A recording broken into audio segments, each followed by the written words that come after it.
My respect for the Truck Series as a legitimate NASCAR operation took a heavy hit in November, as I'm sure it did for plenty of other fans.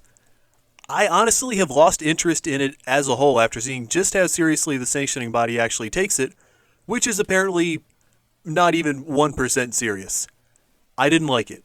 I thought it was fraudulent, I thought it was a black eye for competitive racing, and that the entire championship format is maybe one ingredient away from being just a completely no-holds-barred battle royale.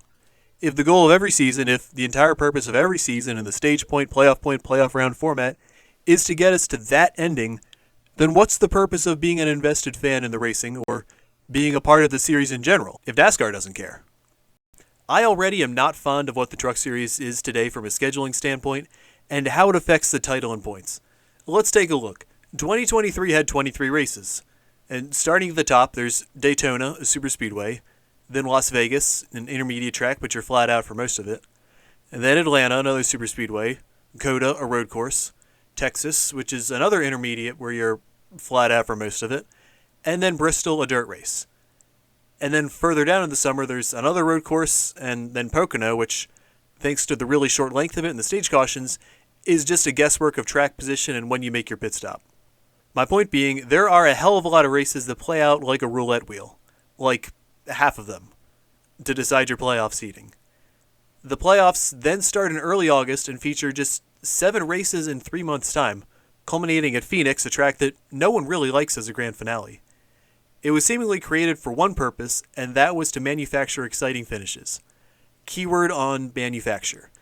It's designed to encourage restarts where cars and trucks fan out impossibly wide on the dogleg, can cut the corners down at the apron, and finish in the middle of a turn. NASCAR has gotten lucky that it hasn't led to an ending in any season that we view as wrong, where late race frenzies lead to an undeserving champion, because it's a line that they love to walk, the possibility of this happening, but being bailed out by drivers actually using their heads and dominant cars being where they should be in these races. The only exception would be Daniel Hemrick winning the Xfinity Championship in 2021. It's the only race win of his career to this point, but even then he didn't drive dirty to get there. He just won the racing lottery.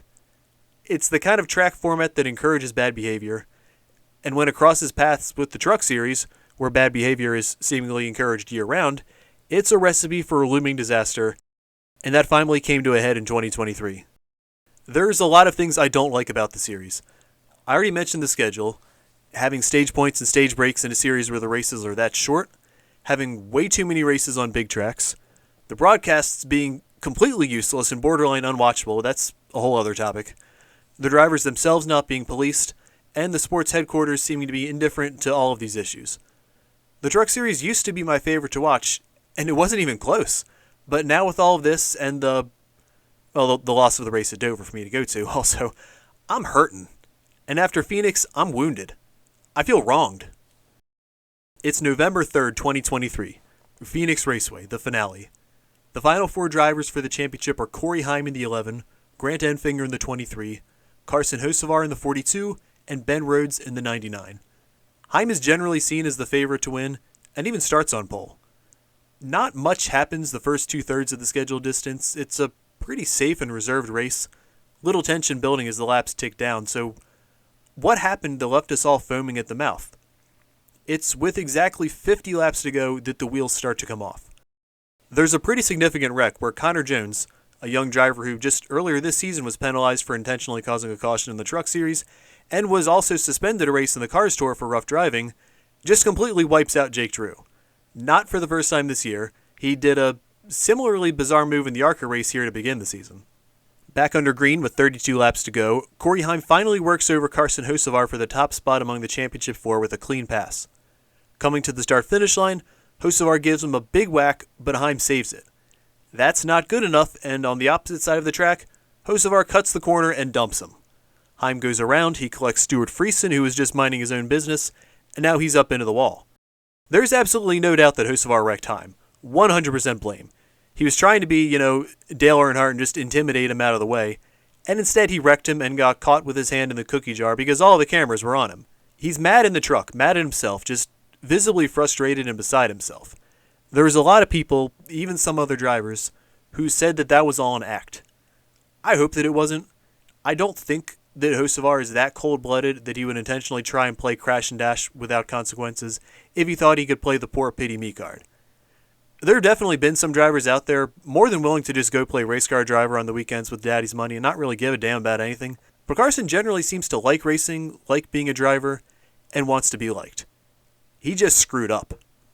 And with Hocevar, this had been an issue in 2022 and for a good chunk of 23, that he would have great speed out on the track, but sometimes either lose his cool or just flat out make the wrong decision in the heat of a moment, from wrecking people, intentionally bringing out cautions, but it seemed like up until this moment, maybe he'd turned a corner. Now all that was out the window. Corey Heim had been the most consistent driver in 2023, and honestly that wasn't much of an argument. The statistics even back that up. If they awarded a championship based on year-long merit, there wouldn't have been an outcry if Heim walked away with it. Well, now he's screwed, and he's at the back of the field, way behind Rhodes and Enfinger, and with a little bit of damage. On the ensuing restart, something happens with Hocevar, and he sinks like a rock, giving us what looks like a championship battle now between Ben Rhodes and Grant Enfinger. They're running right within touch of each other for third place in the race when what happens with 22 laps to go? There's a huge wreck. Bailey Curry, Stephen Parsons, and Daniel Dye are all up into the wall with heavy damage, and here's where I start getting really mad and upset. So, it looks like Parsons gets dumped by Curry. And he was. Curry admitted it. He admitted that he tried to hit Parsons in corner entry, didn't mean to crash him, but meant to hit him, which crashed him. And nobody cared.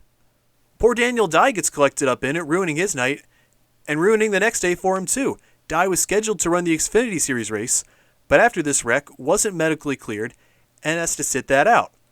Leland Honeyman gets thrown in the car in hopes to qualify it, but misses the race. So if I'm Daniel Dye, I'm mad as hell. If I'm his Xfinity owner, his father, his sponsor, whoever his source of funding is, I am mad as hell. And nobody cared. There was zero post-race punishment for Curry intentionally causing a wreck that injured another driver, which really was the theme this race, that accountability was dead. I mean, Stefan was pissed here, but what's he going to do, start swinging at him? So, of course, this gets red flagged for cleanup, drawing the race out a little longer. By the time they drop the green, there's only 15 to go. Grant Enfinger drives around Rhodes and starts to drive away. Hocevar is out of contention back in 16th, and although Heim is 6th, he doesn't have the truck to drive up and challenge the 23 or the 99. This leaves Enfinger to set sail and, with a few laps to go, to cruise to his first NASCAR championship. It was easy to tab him as the sentimental favorite in the race, looking at the circumstances of the Final Four. For 2024, Hocevar already had a Cup Series lined up with Spire. Corey Heim was on a fast track, and although he'd be back running full-time in trucks again, he also had races in the Xfinity Series planned. Ben Rhodes was settling into being a Truck Series lifer in search of his second championship. Although it hadn't been a particularly strong year, advancing to the finals with just one victory on the year, and involved a lot of heavy-duty gambling from his crew chief, Rich Lucius, which all had been paying off as of late. For Enfinger, it was a strong year, entering Phoenix with 3 wins in 2023, but with no plans for the next season. This was going to be the final race for his team, GMS Racing, before they shut down truck operations entirely, and they were obviously hoping to go out on top.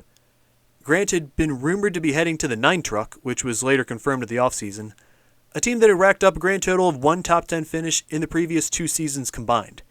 Now, the plan is to beef up that team's budget and competitive angle next year, but still, at age 38, it's looking like this could be Enfinger's last real shot at a NASCAR championship. As the laps dwindle down, it's looking like he's going to cruise to the title, but at around the same time, with just 7, 6, 5, 4 laps remaining, Corey Heim suddenly begins to lose pace. A lot of pace. Like a second a lap, dropping him closer to Carson Hocevar in 10th. And just as the leaders cross to get 3 to go in the season, Heim enacts his revenge, stuffing Hocevar into the wall, ending his race, and bringing out the yellow.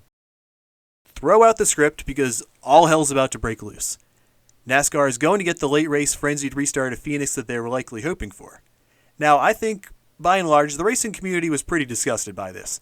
Heim clearly wrecked Hocevar on purpose, wanted payback for potentially yanking the rug out from under him, which is fair, but again, he clearly backed up through the field, wrecked Hocevar himself, caused a caution, and created chaos for the championship when it seemed to already be decided and in the bag. If Heim had waited until the last lap of the race to do this, I don't think there would have been much outcry because it wouldn't have affected the championship battle in any way. Rhodes and Enfinger had nothing to do with Heim and Hocevar having beef out on the track, other than to benefit from it. So barring something else unforeseen, Grant Enfinger was going to win the championship. Heim got greedy, was seeing red, said, "F it, I'm seizing the means of production and taking this race down with me. So this is bad. I mean, obviously black and white bad. Hocevar messed up and potentially took Heim's championship away earlier in the race, but Heim's retaliation without any thought for what may come of it crossed a line. Because you know what's coming next. Overtime finishes at Phoenix are almost undoubtedly going to cause chaos in this series, leading to a whole lot of torn up trucks, and yet I'm nowhere near as mad at Heim as I am at NASCAR and race control for the truck series. Because what happens next undermines the competition of the entire series, and is a mistake that I think opens up a whole bottomless can of worms for the future of fairness within the sport. NASCAR doesn't park Corey Heim, a driver who intentionally caused a wreck with 3 laps to go in a race, directly impacting the battle for the championship, which we thought was the point of the entire season. If a driver wins a race as early as the first month of the season, they're hyped up as being locked in and ready to fight for the crown, a race which now has no integrity or standing whatsoever. Because consider this. Hocevar is now out of the race. His truck is too damaged to continue on. Heim is crippled, but is allowed to continue on. If on this ensuing restart, which is probably going to go 5 or 6 trucks wide up near the front at some point, if on that restart Enfinger and Rhodes are collected in a wreck and taken out of the race, Corey Heim will win the championship, after being completely out of the fight and manually bringing himself back in. NASCAR leaves him out on the track without any penalty at all, and he even stays on the lead lap. And now after the race, they finally put their heads together and say, oh yeah, I guess what he did was real bad, you know? So he gets fined and docked some points post-race that'll drop him from 3rd to 4th behind Hocevar. But what would have happened if the Doomsday scenario occurred? Enfinger and Rhodes are both taken out, and Heim is the first of the championship 4 to finish. On track and in the garage door well after the show is over, Heim will be the champion. Would they really go in afterwards and say that they're going to strip him of enough points to take the title away? Absolutely not. And as wrong as they were, I'd be raising all kinds of hell if I was Heim's team, because it should have been settled on the track, if anything. It doesn't matter, though, because it would never happen. No one would ever retroactively get a championship taken away days later for rough driving. This was an absolutely inexcusable lapse in judgment by NASCAR, by the truck series, by the tower, by race control, by whoever else is in charge, by sitting on their hands and admitting, finally, that there is, in fact, no one in charge. And the era of boys have at it has now crossed the point of no return, and again, nobody cares. It is now perfectly legal to intentionally wreck someone for a championship. So Heim is still out on the track, on the lead lap, although without much of a chance of passing the leaders as the field lines up and begins overtime. Enfinger and Rhodes line up side by side, and both hope for the best. In the ensuing 4-wide mess, Enfinger guesses wrong, gets squeezed, and gets a tire rub, but right before the white flag flies, they toss a caution. Ty Majeski gets into the Tricon truck of Jesse Love, who gets sent up into Enfinger, giving him more damage, and turning Derek Krause around. Enfinger has to pit under the yellow, leaving Rhodes as the only championship truck in the top 20, and leaving the 23 to pray for more cautions to advance through the field on fresher tires. All we need, again, is one full green flag lap. Here comes attempt number 2. The launch looks clean, but Zane Smith, the leader, misses a shift and gets clobbered by Ben Rhodes, sending him around, causing a larger wreck and damaging the front of Rhodes' truck. Enfinger slips through and passes a group of trucks, advancing him further up into 17th. The 99 crew decides that the damage isn't bad enough for them to warrant coming down pit road, and he'll come around in 4th. Overtime attempt number 3. Rhodes gets a launch without any tires rubbing, but on the bottom of the track, Jesse Love decides to get his revenge on Majeski by just driving straight through him without lifting, spinning Majeski, collecting Craftsman, Tyler Hill, and the 75 truck. Again, all avoidable if the race had been allowed to end naturally half an hour earlier. I said it's November 3rd. Here on the East Coast, it's now November the 4th. In that one lap, Enfinger climbs up again, now to 13th with Rhodes still in 4th, and Jesse Love, Heim's teammate, still in 5th after demolishing Majeski. We pace around, finally line up for overtime number 4. Rhodes is definitely slower now, and Enfinger on his fresh tires charges on the first lap through traffic.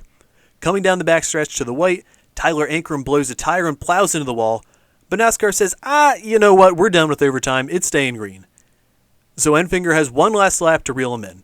He gets a massive run onto the backstretch, heading down into the final corners, but comes up just one turn short. NASCAR ate the final flag and let them race it out, and the result is Ben Rhodes winning the championship. Now, I do feel a little bad for Ben Rhodes, because he's kind of forgotten as the 4th figure in this whole thing, despite winning the championship. He didn't do anything wrong at any point. He wasn't the best truck in 2023, but he and his crew chief went with the survivor method of outwit, outplay, outlast, and came out the last man standing. And he didn't have an awful season, he still won a race. Him having the trophy at home doesn't signify any sort of sham. He just likely was the fourth best truck among the four that day. After the race, Corey Heim offers no apologies, giving a series of changing explanations for what happened with him and Hocevar without ever accepting or needing to accept any responsibility. Enfinger has to sit there and just take it, knowing that he got absolutely robbed and there's nothing he can do about it now. I mean, he's clearly not happy with the situation, but credit to him keeping it together, because if it were me with the whole gravity of the situation, I would have been let out of the track in like full leg shackles and a straitjacket with a couple of warrants for my arrest.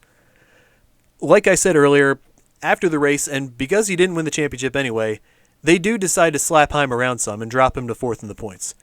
This was done and announced 5 days later, after a review of the team's radio traffic. But why did it come to that? I understand if there are absolutely no rules in the book as far as penalizing drivers during a race, but there's some that already exist. If you come to a stop on the track to bring out a caution, as Carson Hocevar has, they'll hold you a couple of laps on pit road. Somehow stopping on the apron and pretending to break down or being unable to refire is worse than intentionally causing an accident. This is kind of a part of a trend of lack of accountability on track that begins as soon as drivers move on from the late models. Late model races, if you mess around, they'll nail your ass to the wall. Track suspensions, series suspensions, disqualifications, or more commonly, being sent to the rear of the field for causing wrecks. None of that really seems to exist in the levels of NASCAR, though. It's a self-policing system that's now run by the inmates. Take a look at the ARCA series.